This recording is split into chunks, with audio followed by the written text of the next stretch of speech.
Safe can't be in his office. The scouser said he used a meat delivery van as his cover, so he'd only drop at suitable places, restaurants or big pubs that serve food. Now, the only place around here fits his description is the Rise Club.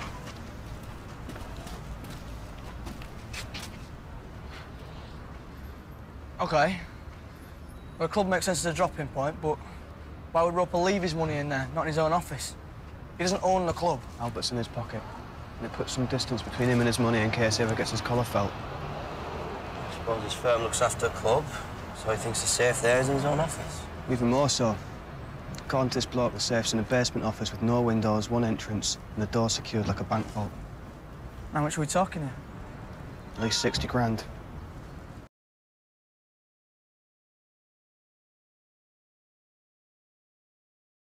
I really liked the script, and I thought it was really tightly written. I really liked the meeting with Rowan, the way that he did the whole kind of audition and stuff. It felt more like we were sort of shooting a scene for real as opposed to just sat there with a camera on a tripod.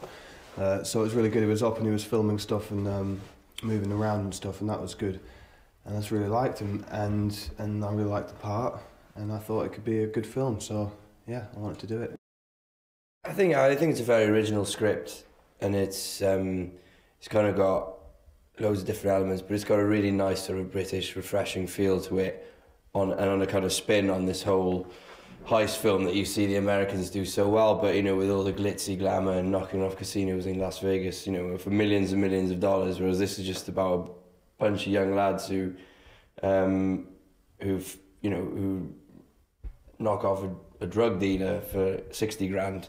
You know, and it's just something really honest and lovely about their relationship and the loyalty they have towards each other and the bond that you sort of see developing through the film, or they already have, but you see developing stronger through the film, through everything they go through. Shut up, you dickhead. Read your... Hey up, Harvey. We're still bickering. All right. Come sit next to me, pal. Pretty face like yours, 12 months inside. Oh, it must hurt to sit. Oh, he's had this one from Dempsey. You thieving little bastard. You know that's my joke. You should have picked him up in your car. Don't have a car. And that's my fault, is it?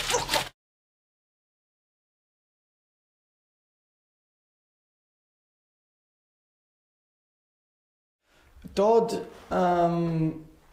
funny because he reminds me of a few people I know, and I can't tell you who, because they'll kill me. But he reminds me of a few people I know, because I'm actually from Leeds. And he's the kind of guy who's set in his ways. I mean, he's open-minded, but he's content, you know, with what he's got, which isn't very much, but he's happy with it. And, you know, he likes going down his local pub. He knows the landlord. He chats to him about football, about rugby, about stuff that's going on. He's got his friends around him. He's got, you know, work on, which, you know, not everyone has in the area. So, you know, he's doing okay. You know, he's getting by, as it were. But at the same time, his friends mean everything to him.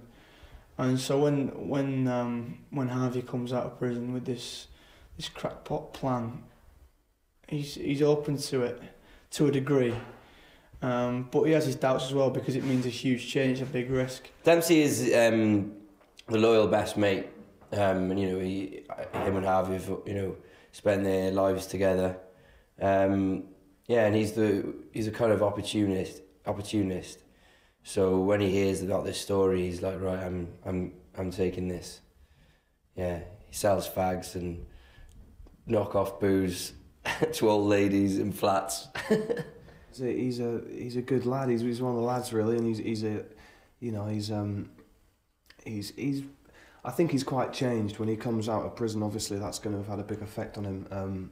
But he's a cocky lad, really, from the estate, you know, and he's confident, and he's ballsy enough to kind of try something like this. So he's very brave, and he's not afraid of risking, you know, potentially going back into prison, potentially getting killed by Roper. So he's you know, he's got a lot of fucking balls. Charlie's a good person. Charlie's got a short temper. Charlie doesn't follow the crowd, really. He always does his own thing. and you'll know if something's up with him. He'll be the first to kind of show his feelings and emotions towards something.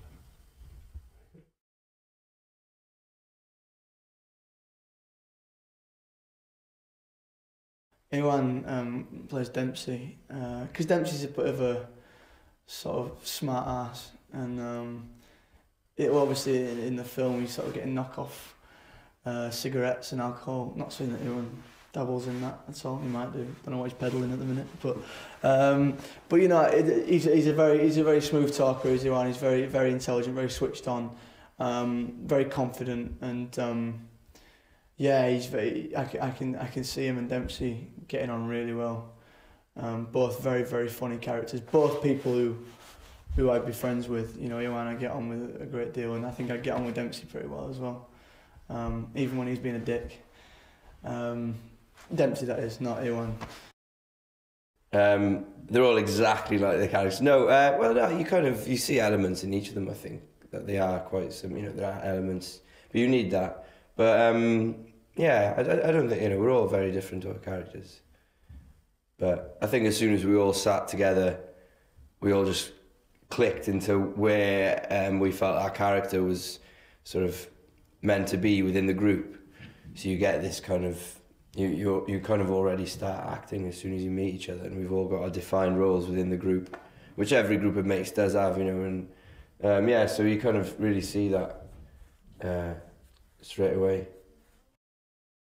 Luke's very intelligent and very well spoken,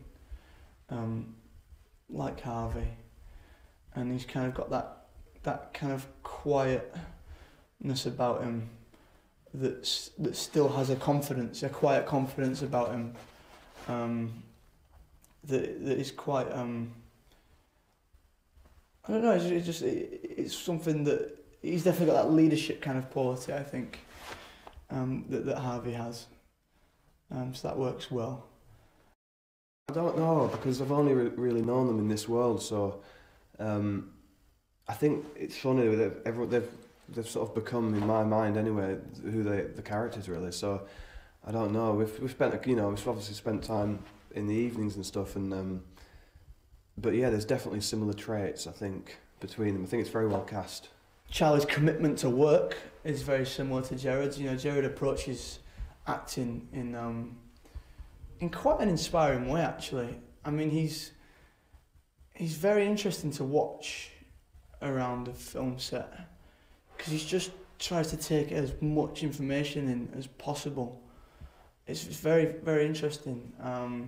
He's always asking questions of us, of people behind the camera, even if it's about stuff that he knows like the back of his hand. He just likes to hear other people's takes and views on things, which is very interesting. And that was, you know, that makes him a very good actor, very good.